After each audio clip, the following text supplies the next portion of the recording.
Welcome back, everyone. Today's race is a special one, as it is the first advanced race of my glorious Zwifting career. I have been preparing for this moment my entire life, and now it is time to show my dominance against Zwift's finest. Got in close to a 30-minute warm-up, because I know this course starts off hot right into the Titans Grove Calm, so the quads are activated and ready to be engaged. Little did I know the extent I would have to engage them off the line here. Here we go. Eh?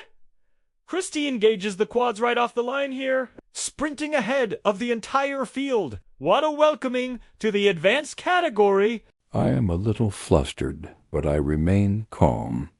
No getting out of the saddle here, it's too early, especially with the monster climb we have coming up. I am confident that if I stay in the low 400s, I can slowly gain back time on a Christie.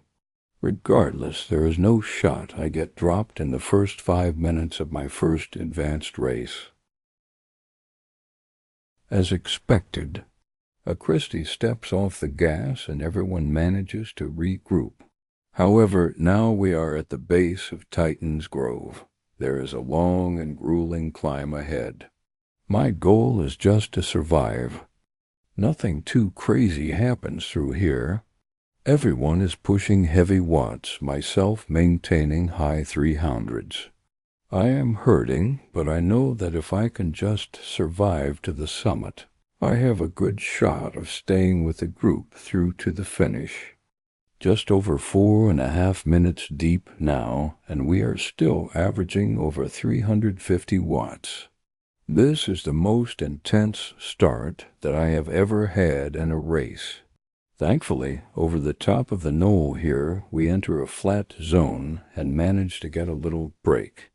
I do my best to take this time and recover for the final push ahead.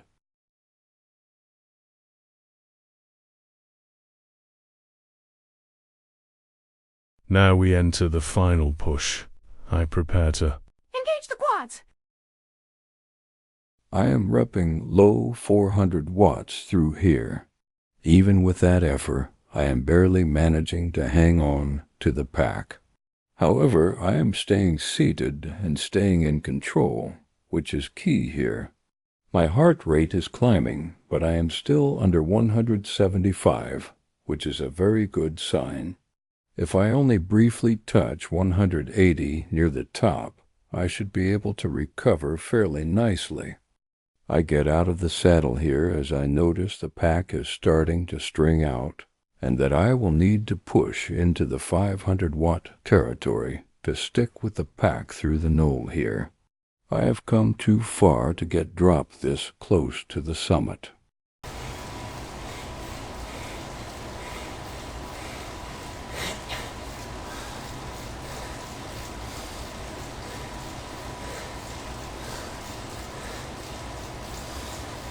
+360 watts average through 8.5 minutes was what it took to hang on to the group here.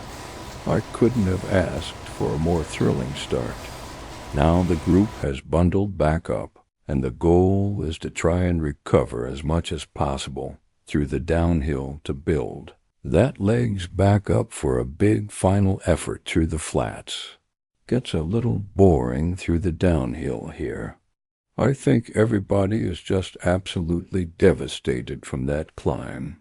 The watts drop, and with that, so does my heart rate. I managed to get it all the way back down to sub 150, so I recovered very nicely through here. Everything is going according to plan. The pace cracks back up again through here, but nothing crazy, as I imagine most people are still in recovery mode.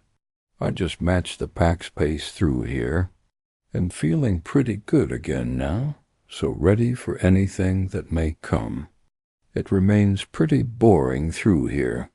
This is the final exit until we reach the flats. It would be tough to break up from the group at this point, so there is no good reason for anyone to try and make a move right now. Just steady cruising through to the flats. Right as we hit the flats, and McLagan goes into the orange and flies off the front of the pack. But he didn't have the grit to keep pushing. Just a little tease.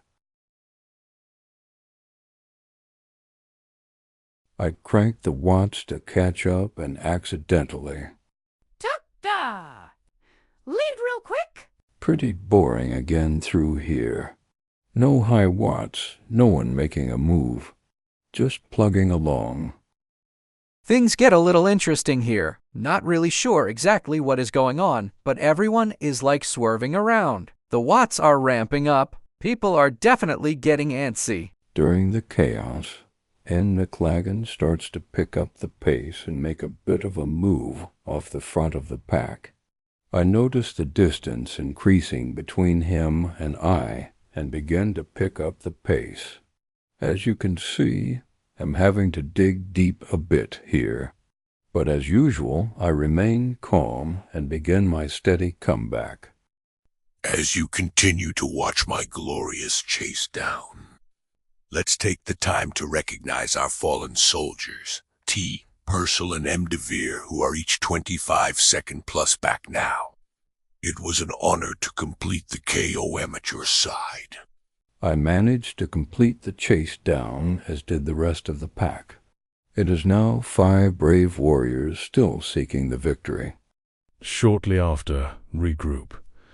D. Kelly decides that last surge was not enough to satisfy their hunger. They make a push off of the front of the pack. I am devastated. My heart rate surges past 170s. I put my head down and do my best to stay in the draft and catch the guys off the front, not being sure the intentions of De Kelly and McLagan. I pop my RO power up as I pass Al Larson, who I was strategically drafting off of. I did this to ensure that I don't get dropped at this moment, and because I know another power-up checkpoint is coming up. Ta-da! Lead real quick. D. Kelly and N. McLagan's scheme off the front of the pack proved to be effective. As we lost another soldier, a Christie, who at the start of the race so valiantly engaged the quads and forced immense suffering on the rest of the pack.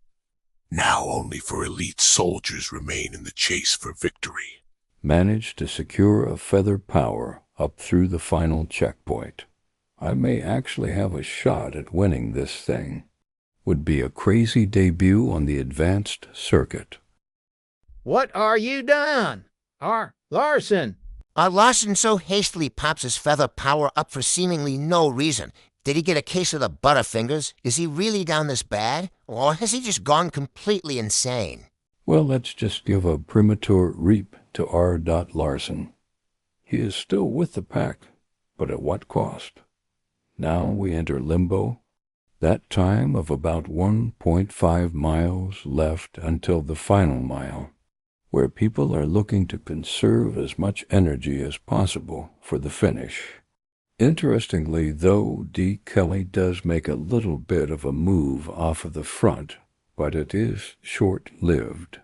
I am just staying calm through here, trying to get the heart rate to sub 165 again, so I can go hard for the final mile. 0.7 miles left. D. Kelly plunges deep into orange territory and flies right by me. It is officially time to Engage the quads. In pushing 700 plus watts here to stay in the wake of N. McLagan. I was not expecting the group to attack this early.